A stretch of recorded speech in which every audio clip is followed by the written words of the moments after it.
going to raise the mic a little bit. Not too much, because the next person's going to need it too.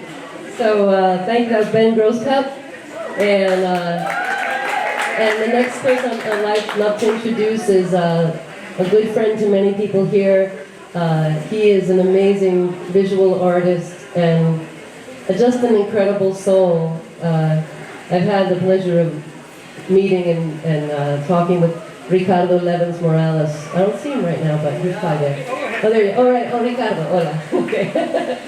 And, you know, he walks the walk with his art, and it's graced many a t-shirt and beautiful postcards, and it's generous heart art, for sure. And maybe when you have time, talk to him about his beautiful farm that he grew up in Puerto Rico. And I think that really that nature, that spirit of groundedness and connection with the earth is one of the reasons that his art is so powerful. So thank you for your artwork, Ricardo, and please welcome Ricardo Levins Morales.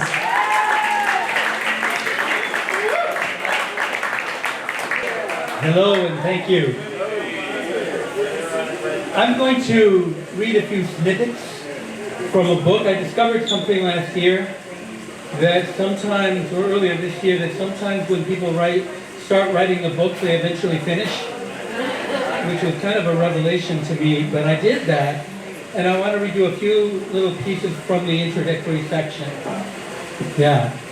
And these are snippets so that there's missing connective tissue, but it'll at least give you the flavor.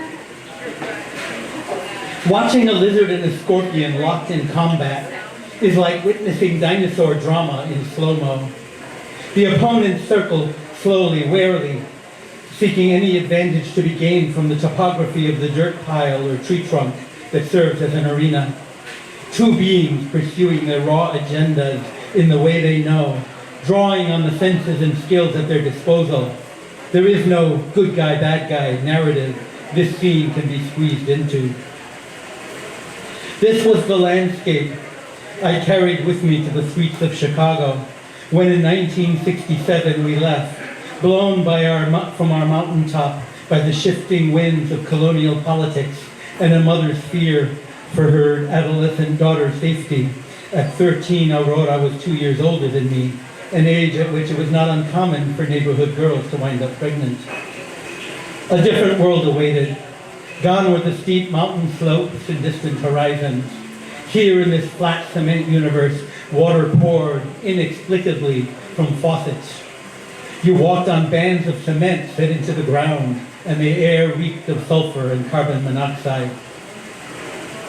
A month after we moved into a brick row house on Ingleside Avenue, the radio brought news of a group calling itself the Black Panther Party for Self-Defense, that carrying firearms and decked out in black leather and berets had marched up the stone steps of the California State Assembly to defend their right to bear arms against legislation specifically targeting them. This act would lead to a flood of recruits to hastily formed Panther chapters across the country.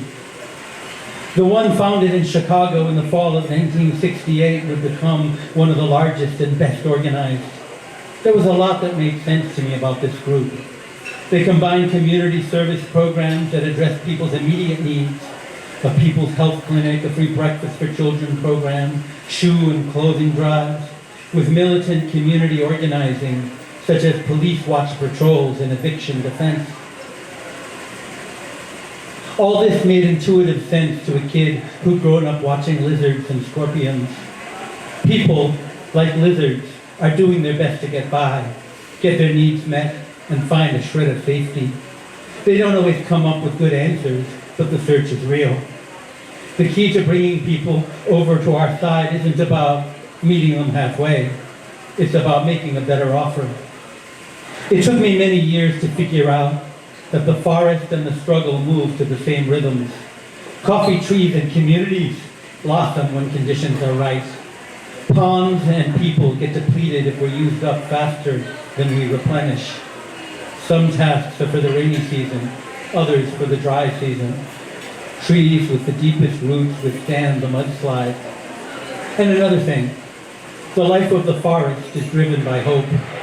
It's the force that sends the rootlets of ferns snaking toward moisture, mice scouring the leaf litter for seeds, and tenants striking for building repairs. It guides each living being along the path from what is to what might be. Without it, nothing moves but wind and waves. This book is an exploration of these connecting threads, a search for the common pulse, throbbing in mangrove forests and nervous systems, strike committees and insect migrations, prison yards and sawgrass marshes. These complex webs of meaning, motion, and connection, I am convinced, hold the keys to our necessary homecoming.